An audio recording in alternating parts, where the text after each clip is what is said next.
Kemi Badenoch.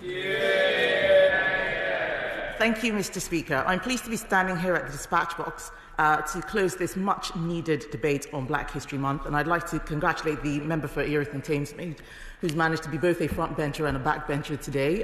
It's quite a feat. And also the Backbench Business Committee for granting this debate and giving me an opportunity to speak on an issue that's very close to my heart. And also thank you to all those honourable and right honourable members who have made thoughtful contributions. I will speak as quickly as I can, and I'm afraid I won't be able to reference every speech, but I think that this has been a fantastic debate.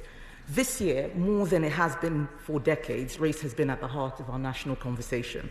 Black History Month remains an opportunity to shine a light upon those whose contributions to our national history deserves to be better known. This month, the government has taken the opportunity to celebrate the contribution of Black Britons who enrich our collective national life and form an inseparable part of our national history. Women like Yvonne Connolly, who in 1969 became the UK's first Black female head teacher. Throughout her 40-year career, she has inspired and mentored generations of educators. Mr. Speaker, the work of Ms. Connolly and her fellow heads is key in the topic we are debating. Education is the key to our mission as a government to level up and spread opportunity to everyone, whatever their background.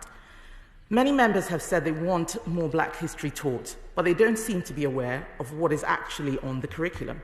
Our curriculum is not the curriculum of 50, 40, or even 20 years ago.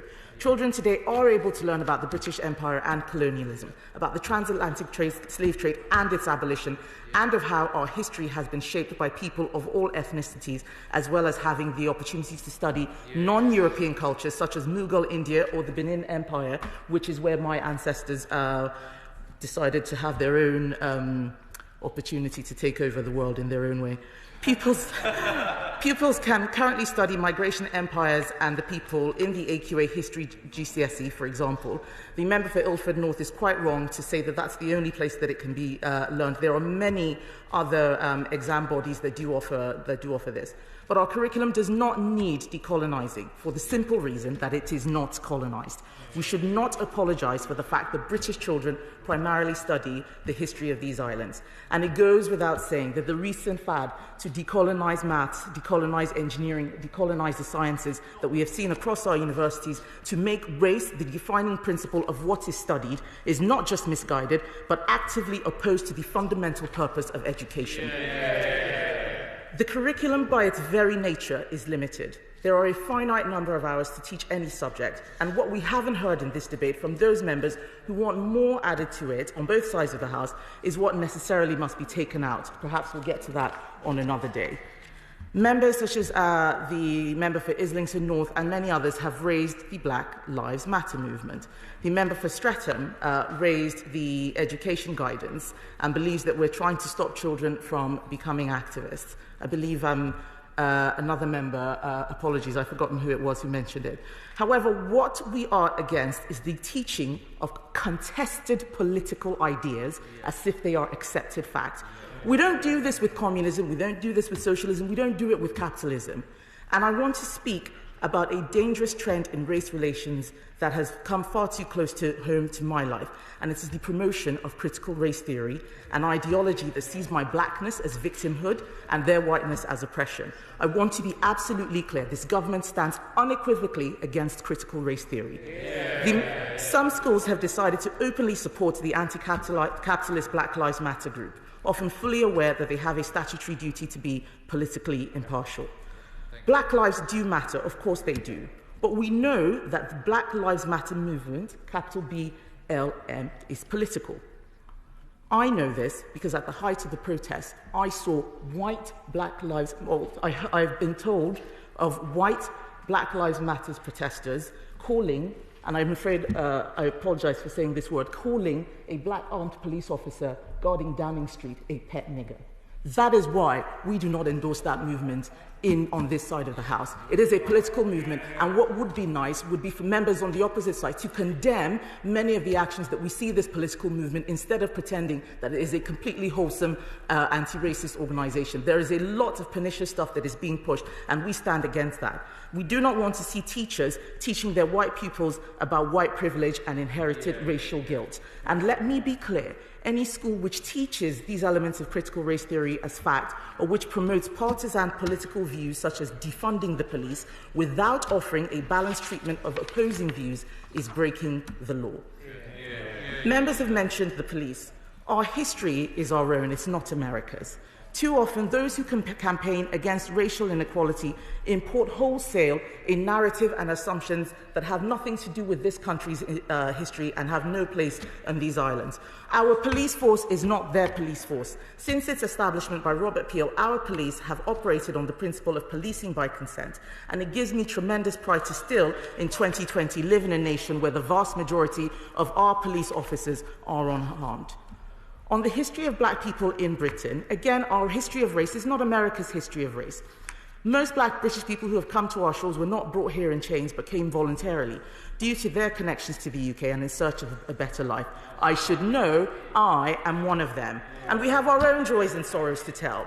From the Windrush generation to the Somali diaspora, it is a story that is uniquely ours. And if we forget that story, to replace it with an imported, Americanized narrative of slavery, segregation, and Jim Crow, we erase not only the history of Black Britain, but the history of every other community that has contributed to this society and has also been a victim of racism or discrimination, from the Pakistani community to the Jewish community. On delivering a race equality strategy, I've listened to members opposite talk about a race equality strategy. They know that this government has set up a commission on race and ethnic disparities, but they have not engaged with it. They don't want a race equality strategy. What they want is for the government to adopt their race equality strategy, and that's not what we're doing. Mr. Speaker, we won an election just a year ago. I'm afraid I don't have enough time to give way. Mr. Speaker, we won an election a year ago. If members on the other side want to implement their race equality strategy, they should go ahead and win an election, win the support of the British people, and then they can have their way. But at the moment, this is a Conservative government, and we are going to do this in the way that we believe the people of this country want. I'm afraid I'm not giving way. I've only got 3 minutes, and I have more than 3 minutes of context, of content.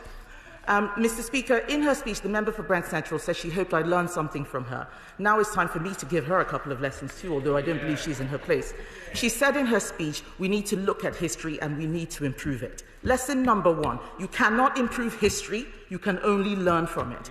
What we can improve is the future, and that is what this government has been doing over the last 10 years.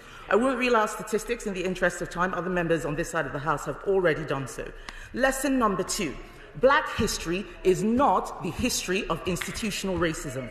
Listening to some members across the House, it's quite clear that they don't know the difference. It is not true, as the member for Liverpool Riverside said, that African history was interrupted by slavery. Also shows an ignorance of geography, because West African history is different from African history. As probably the only member of this House who actually grew up and went to school in Africa, I can tell you that's not what we're taught. Much more is taught about the history of black slave traders who existed before and after the transatlantic slave trade.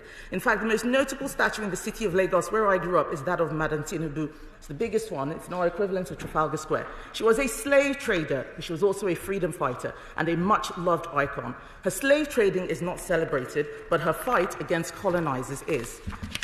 In Nigeria, she's recognized as a complex character, as all historical figures are, and heaven help anyone who would try to pull her statue down. There is much that we can learn from Nigeria about how to handle the issue of statues. But why does this issue mean so much to me, Mr. Speaker? It's not just because I'm a first-generation immigrant. It's because my daughter came home from school this month and said to me, we're learning Black History Month because every other month is about white history. This is wrong, and this is not what our children should be picking up. These are not the values I have taught her. They are instead yet another sign of the pernicious identity politics that looks at individuals primarily as groups of biological characteristics. People often don't realize when it has taken hold, and I know that many of them are well-meaning. But what I really want to finish with is the story of Tom Molyneux. He was a black boxer who freed himself from slavery in the US, and he moved to England in 1809. I would have said so much more, but I'm out of time, Mr. Speaker. But what his story tells us is that this is a country that welcomes people, and that black people from all over the world have found this to be a great and welcoming country. These are the values as a black woman I'm teaching my black daughter. We must never take it for granted. And this Black History Month, let us celebrate the black talent we are blessed with, the progress we have made in accepting one another, and the contribution black people have made in making us who we are as a nation. Thank you.